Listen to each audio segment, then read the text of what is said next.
मंगलम भगवान विष्णु मंगलम गरुड़ध्वज मंगलम पुंडरीकाक्ष मंगलाय तनोहरि। मंगलम हरे कृष्णा भगवान कृष्ण कृष्ण कृष्ण हरे हरे, गरुड़ध्वज हरे राम राम राम पुंडरीकाक्ष हरे हरे। मंगलाय तनोहरि। ग्रंथराज श्रीमद् भगवद गीता की जय। सभी गुरुओं की, संत महात्माओं की जय। सभी देवी देवताओं की, इस सृष्टि के रचयिता की जय। आज का ये सेशन हमारा श्लोक नंबर 3 से शुरू होगा। और जैसे कि आप लोग जानते हैं, हम हर सेशन में कुछ गीताओं का रेफरेंस लेते हैं। हमने प्रभुपाद जी की गीता ली है, हमने श्री ज्ञानेश्वरी गीता ली है, हमने डॉक्टर शारूपल्ली दादाकृष्णन जी की गीता ली है, हमने स्वामी अर्गड़ानंद जी की यथार्थ गीता ली है, और हमने तत्व विवेचनी ली है, श्रीमद् भगवद गीता तत्व विवेचनी श्री जयदयाल गोयंका जी की, जो गीता प्रेस गोरखपुर की है। तो इन 4-5 गीताओं के अध्ययन के साथ हम हर एक श्लोक को समझने की कोशिश करेंगे।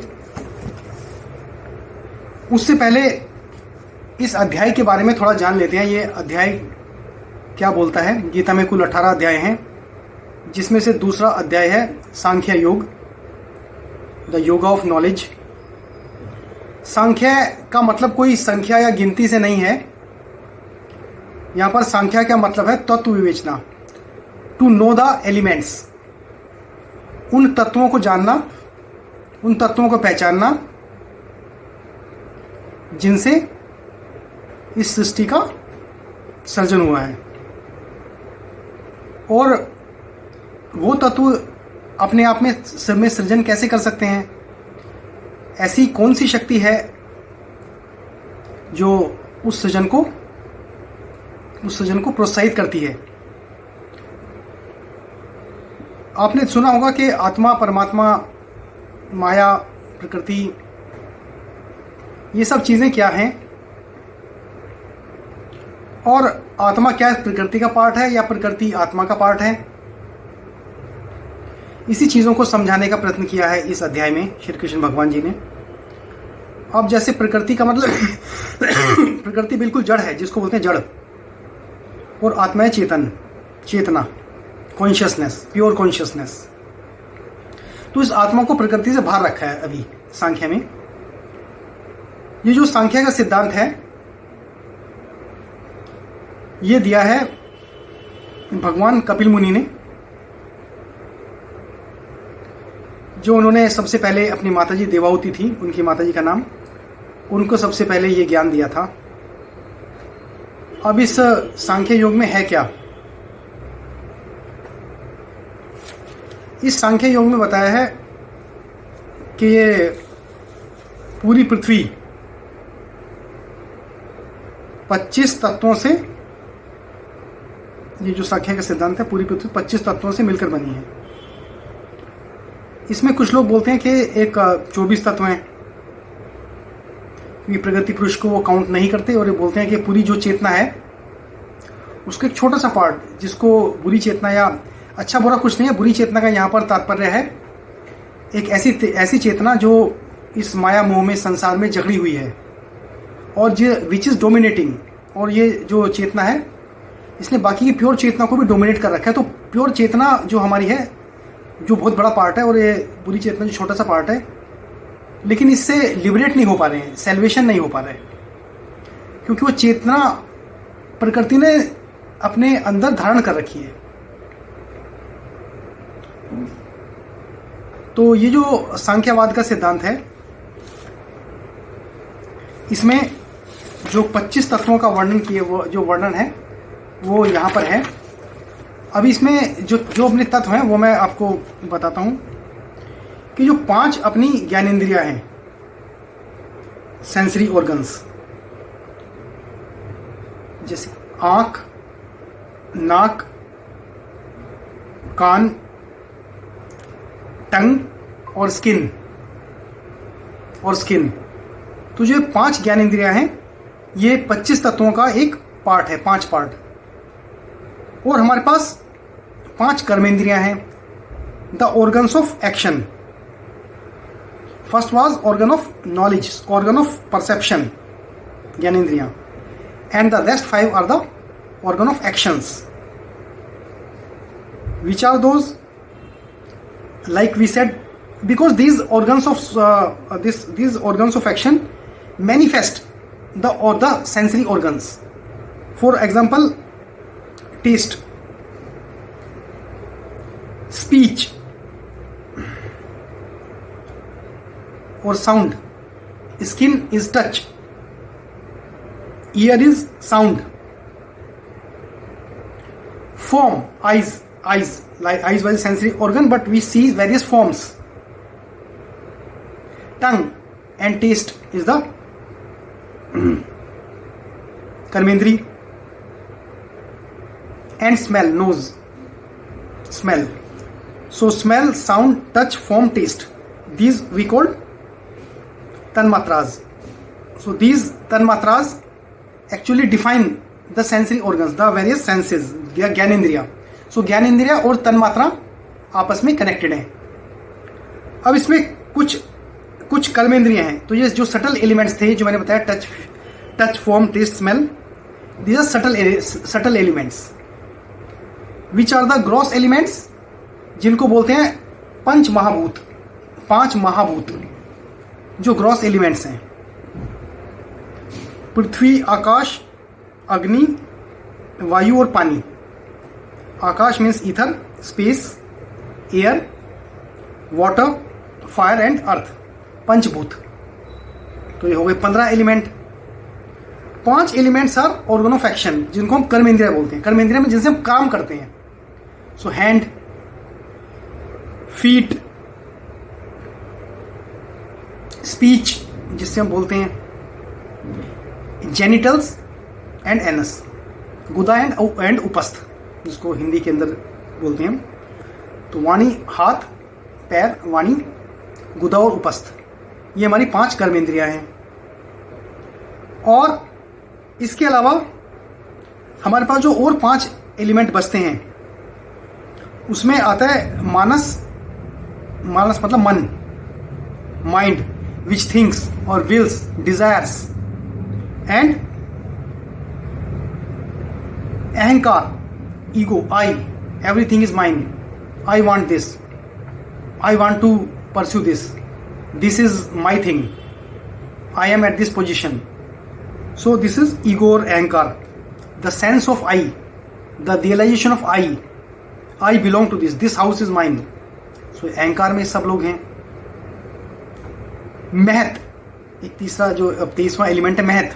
महत मतलब बुद्धि, intellect. This is the cosmic intellect and a discriminative faculty of a human being. So ये महत ही हमारे को अभी बताता है क्या अच्छा है क्या बुरा है, बट लेकिन वो प्रकृति में इतना ज़्यादा ये लोग, ये सारी सेंसेस और ये सब प्रकृति ने उनको जकड़ा हुआ है। और प्रकृति इज द 24वां एलिमेंट और पुरुष इज द 25वां एलिमेंट, 25th एलिमेंट। सो पुरुष और प्रकृति। तो पुरुष क्या था? पुरुष में पूरे संसार के बनने से पहले क्या था? प्रकृति क्या है? प्रकृति जड़, बिल्कुल चेतन, इसमें कोई अपनी चेतना नहीं है, अचेतन है। प्रकृति इज अचेतन, जड़। It is of primordial nature which we say, cosmic matter, everything is cosmic matter which we say, and all these rest of 23 elements प्रकृति से, these are all in me, but I need someone means चेतना।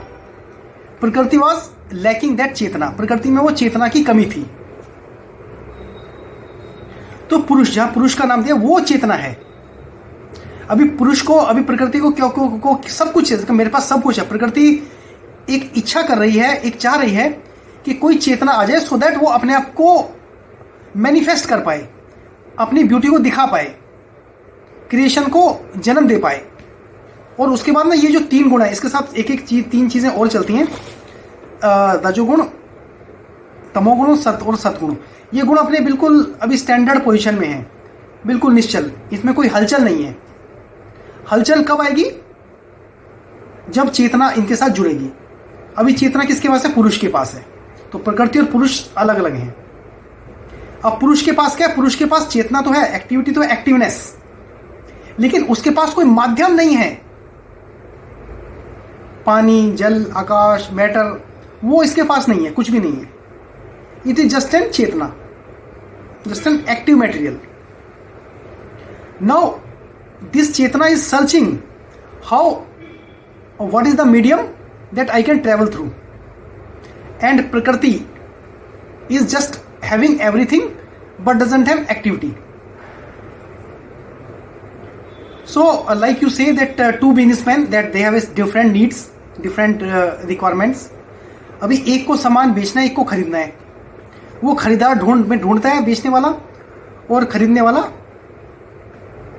बेचने वाले को ढूंढता है। तो ये दोनों ढूंढ रहे हैं। अभी क्या जो अभी पुरुष था, जैसे ही पुरुष प्रकृति के साथ आया, इसको ना अभ्यस्त हो गया, उसके अभ्यस्त हो गया, मतलब प्रकृति के ऊपर चढ़ गया है पुरुष। अभी क्या है, सारी चेतना प्रकृति, जिनको जो चाहिए तो उनको मिल गया। पुरुष को प्रकृति मिल गई, प्रकृति को पुरुष मिल गया। यहां से जो जितने भी गुण हैं, सद्गुण, अभी बिल्कुल ऑल गुण्स वर बैलेंस्ड। ऑल जो अपने तीनों गुण हैं, गुण त्रय विभाग, जो 13वें अध्याय के अंदर बताते हैं।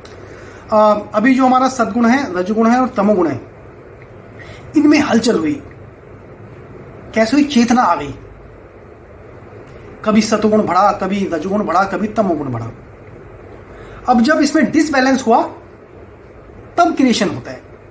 तब ये पृथ्वी के साथ में हम देखते हैं जीव जंतु, आकाश पाताल, पत्थर, जमीन, पहाड़, पानी, ये सब चीजें उसके साथ जन्मी। ये जो पुरुष जो आया प्रकृति के साथ, ये प्योर कॉन्शियसनेस थी। अभी ये जो प्योर कॉन्शियसनेस थी, ये प्योर कॉन्शियसनेस बिल्कुल इसके साथ, प्रकृति के साथ घुल मिल गई और पूरी भूल गई कि वो कहां से आया था। अभी पुरुष अपने आप को भूल चुका है कि भाई मैं, तू तो प्योर चेतना थी, तू तो भगवान का अंश थी, है ना। अभी तो प्रकृति माया के अंदर जकड़ी गई। प्रकृति का सब माया है। प्रकृति means everything which we see in and around us. अभी ये माया को हरे कृष्णा कृष्ण कृष्ण हरे हरे, हरे राम राम राम हरे हरे। ग्रंथराज श्रीमद् भगवद गीता की जय। सभी गुरुओं की, संत महात्माओं की जय। सभी देवी देवताओं की, इस सृष्टि के रचिता की जय। आज का ये सेशन हमारा श्लोक नंबर 3 से शुरू होगा। और जैसे कि आप लोग जानते हैं, हम हर सेशन में कुछ गीताओं का रेफरेंस लेते हैं। हमने प्रभुपाद जी की गीता ली है, हमने श्री ज्ञानेश्वरी गीता ली है, हमने डॉक्टर शारूपल्ली दादाकृष्णन जी की गीता ली है, हमने स्वामी अर्गड़ानंद जी की यथार्थ गीता ली है, और हमने तत्व विवेचनी ली है, श्रीमद् भगवद गीता तत्व विवेचनी श्री जयदयाल गोयनका जी की, जो गीता प्रेस गोरखपुर की है। तो इन 4-5 गीताओं के अध्ययन के साथ हम हर एक श्लोक को समझने की कोशिश करेंगे। उससे पहले इस अध्याय के बारे में थोड़ा जान लेते हैं। ये अध्याय क्या बोलता है? गीता में कुल 18 अध्याय हैं, जिसमें से दूसरा अध्याय है सांख्य योग, द योगा ऑफ नॉलेज। सांख्य का मतलब कोई संख्या या गिनती से नहीं है। यहां पर सांख्या का मतलब है तत्व विवेचना, टू नो द एलिमेंट्स, उन तत्वों को जानना, उन तत्वों को पहचानना जिनसे इस सृष्टि का सर्जन हुआ है। और वो तत्व अपने आप में सृजन कैसे कर सकते हैं? ऐसी कौन सी शक्ति है जो उस सृजन को प्रोत्साहित करती है? आपने सुना होगा कि आत्मा, परमात्मा, माया, प्रकृति, ये सब चीजें क्या हैं, और आत्मा क्या प्रकृति का पार्ट है या प्रकृति आत्मा का पार्ट है? इसी चीज़ों को समझाने का प्रयत्न किया है इस अध्याय में श्री कृष्ण भगवान जी ने। अब जैसे प्रकृति का मतलब प्रकृति बिल्कुल जड़ है, जिसको बोलते हैं जड़, और आत्मा है चेतन, चेतना, कॉन्शियसनेस, प्योर कॉन्शियसनेस।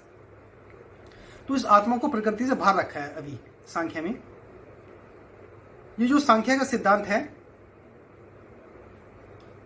ये दिया है भगवान कपिल मुनि ने,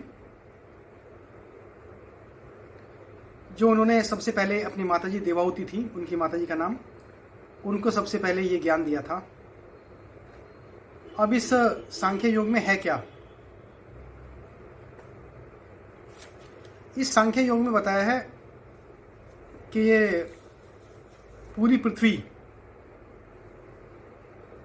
25 तत्वों से, ये जो सांख्य का सिद्धांत है, पूरी पृथ्वी 25 तत्वों से मिलकर बनी है। इसमें कुछ लोग बोलते हैं कि एक 24 तत्व हैं, ये प्रगति पुरुष को वो काउंट नहीं करते, और ये बोलते हैं कि पूरी जो चेतना है उसका एक छोटा सा पार्ट, जिसको बुरी चेतना या अच्छा बुरा कुछ नहीं है, बुरी चेतना का यहाँ पर तात्पर्य है एक ऐसी चेतना जो इस माया मोह में संसार में जकड़ी हुई है, और जो विच इज़ डोमिनेटिंग, और ये जो चेतना है इसने बाकी की प्योर चेतना को भी डोमिनेट कर रखा है। तो प्योर चेतना जो हमारी है, जो बहुत बड़ा पार्ट है, और ये बुरी चेतना जो छोटा सा पार्ट है, लेकिन इससे लिबरेट नहीं हो पा रहे हैं, सेल्वेशन नहीं हो पा रहा है, क्योंकि वो चेतना प्रकृति ने अपने अंदर धारण कर रखी है। तो ये जो सांख्यवाद का सिद्धांत है, इसमें जो 25 तत्वों का वर्णन किए, वो जो वर्णन है वो यहाँ पर है। अभी इसमें जो अपने तत्व हैं वो मैं आपको बताता हूँ कि जो 5 अपनी ज्ञानेंद्रियां हैं, सेंसरी ऑर्गन्स, जैसे आँख, नाक, कान, टंग और स्किन, तो जो 5 ज्ञानेंद्रियां हैं ये 25 तत्वों का एक पार्ट है, 5 पार्ट। और हमारे पास 5 कर्मेंद्रियां हैं, the organs of action. First was organ of knowledge, organ of perception, ज्ञानेंद्रियां, and the rest 5 are the organ of actions. Which are those?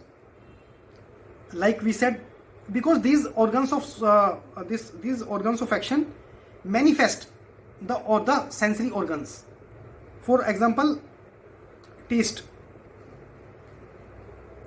speech, or sound.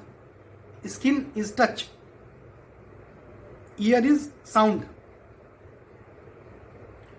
form, eyes.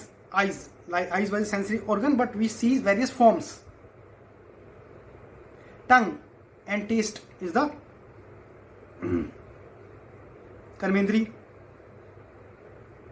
and smell, nose, smell. So smell, sound, touch, form, taste, these we call tanmatras. So these tanmatras actually define the sensory organs, the various senses, the ज्ञानेंद्रिया। सो ज्ञानेंद्रिया और तन्मात्रा आपस में connected हैं। अब इसमें कुछ कर्मेंद्रियां हैं। तो ये जो सटल एलिमेंट्स थे, जो मैंने बताया, touch, form, taste, smell, these are subtle elements. Which are the gross elements, जिनको बोलते हैं पंच महाभूत, 5 महाभूत जो ग्रॉस एलिमेंट्स हैं। पृथ्वी, आकाश, अग्नि, वायु और पानी। आकाश means ether, space, air, water, fire and earth, पंचभूत। तो ये हो गए 15 element. 5 elements are organ of action, जिनको हम कर्मेंद्रिया बोलते हैं। कर्मेंद्रिया में जिनसे हम काम करते हैं। सो हैंड, फीट, स्पीच जिससे हम बोलते हैं, जेनिटल्स एंड एनस, गुदा एंड उपस्थ जिसको हिंदी के अंदर बोलते हैं हम। तो वाणी, हाथ, पैर, वाणी, गुदा और उपस्थ, ये हमारी 5 कर्मेंद्रियां हैं। और इसके अलावा हमारे पास जो और 5 एलिमेंट बचते हैं, उसमें आता है मानस, मानस मतलब मन, माइंड, विच थिंक्स और विल्स, डिजायर्स एंड अहंकार, ego, I, everything is mine, I want this, I want to pursue this, this is my thing, I am at this position. So this is ego or ahankar, the sense of I, the realization of I belong to this house is mine. So ahankar में सब लोग हैं. महत, एक तीसरा जो 23वां element है महत. महत मतलब बुद्धि, intellect. This is the cosmic intellect and a discriminative faculty of a human being. So ये महत ही हमारे को अभी बताता है क्या अच्छा है क्या बुरा है. बट लेकिन वो प्रकृति में इतना ज़्यादा ये लोग, ये सारी सेंसेस और ये सब प्रकृति ने उनको जकड़ा हुआ है. और प्रकृति इज द 24वां एलिमेंट, पुरुष इज द 25वां एलिमेंट, 25th एलिमेंट. सो पुरुष और प्रकृति. तो पुरुष क्या था? पुरुष में पूरे संसार के बनने से पहले क्या था? प्रकृति क्या क्या? प्रकृति जड़, बिल्कुल चेतन, इसमें कोई अपनी चेतना नहीं है, अचेतन है. प्रकृति अचेतन, जड़. It is of primordial nature which we say. Cosmic matter, everything is cosmic matter which we say. And all these rest of 23 elements, प्रकृति से these are all in me, but I need someone means चेतना. प्रकृति was lacking that चेतना. प्रकृति में वो चेतना की कमी थी. तो पुरुष, जहां पुरुष का नाम दिया वो चेतना है. अभी पुरुष को, अभी प्रकृति को क्यों को सब कुछ है, मेरे पास सब कुछ है. प्रकृति एक इच्छा कर रही है, एक चाह रही है कि कोई चेतना आ जाए, सो दैट वो अपने आप को मैनिफेस्ट कर पाए, अपनी ब्यूटी को दिखा पाए, क्रिएशन को जन्म दे पाए. और उसके बाद ना ये जो 3 गुण है, इसके साथ एक एक चीज, 3 चीजें और चलती हैं. रजोगुण, तमोगुण और सतगुण. ये गुण अपने बिल्कुल अभी स्टैंडर्ड पोजीशन में है, बिल्कुल निश्चल. इसमें कोई हलचल नहीं है. हलचल कब आएगी? जब चेतना इनके साथ जुड़ेगी. अभी चेतना किसके पास है? पुरुष के पास है. तो प्रकृति और पुरुष अलग अलग हैं. अब पुरुष के पास क्या है? पुरुष के पास चेतना तो है, एक्टिविटी तो है, एक्टिवनेस, लेकिन उसके पास कोई माध्यम नहीं है. पानी, जल, आकाश, मैटर, वो इसके पास नहीं है, कुछ भी नहीं है. इट इज जस्ट एन चेतना, just an active material. Now this Chetana is searching what is the medium that I can travel through, and Prakriti is just having everything but doesn't have activity. So like you say that two businessmen that they have different needs, different requirements. अभी एक को सामान बेचना है, एक को खरीदना है. वो खरीदार ढूंढता है बेचने वाला, और खरीदने वाला बेचने वाले को ढूंढता है. तो ये दोनों ढूंढ रहे हैं. अभी क्या जो अभी पुरुष था, जैसे ही पुरुष प्रकृति के साथ आया, जिसको ना अभ्यस्त हो गया, उसके अभ्यस्त हो गया, मतलब प्रकृति के ऊपर चढ़ गया है पुरुष. अभी क्या है, सारी चेतना प्रकृति को, जिनको जो चाहिए तो उनको मिल गया. पुरुष को प्रकृति मिल गया, प्रकृति को पुरुष मिल गया. यहां से जो जितने भी गुण हैं, सद्गुण, अभी बिल्कुल ऑल गुण्स वर बैलेंस्ड. ऑल जो अपने तीनों गुण हैं, गुण क्रिया विभाग जो 13वें अध्याय के अंदर बताते हैं. अभी जो हमारा सद्गुण है, रजगुण है और तमोगुण है, इनमें हलचल हुई. कैसे हुई? चेतना आ गई. कभी सतगुण बढ़ा, कभी रजगुण बढ़ा, कभी तमोगुण बढ़ा. अब जब इसमें डिसबैलेंस हुआ, तब क्रिएशन होता है. तब ये पृथ्वी के साथ में हम देखते हैं जीव जंतु, आकाश पाताल, पत्थर, जमीन, पहाड़, पानी, ये सब चीजें उसके साथ जन्मी. सो ये जो पुरुष जो आया प्रकृति के साथ, ये प्योर कॉन्शियसनेस थी. अभी ये जो प्योर कॉन्शियसनेस थी, ये प्योर कॉन्शियसनेस बिल्कुल इसके साथ, प्रकृति के साथ घुल मिल गई और पूरी भूल गई कि वो कहां से आया था. अभी पुरुष अपने आप को भूल चुका है कि भाई मैं, तू तो प्योर चेतना थी, तू तो भगवान का अंश थी, है ना. अभी तो प्रकृति माया के अंदर जकड़ी गई. प्रकृति का सब माया है. प्रकृति means everything which we see in and around us. अभी ये माया को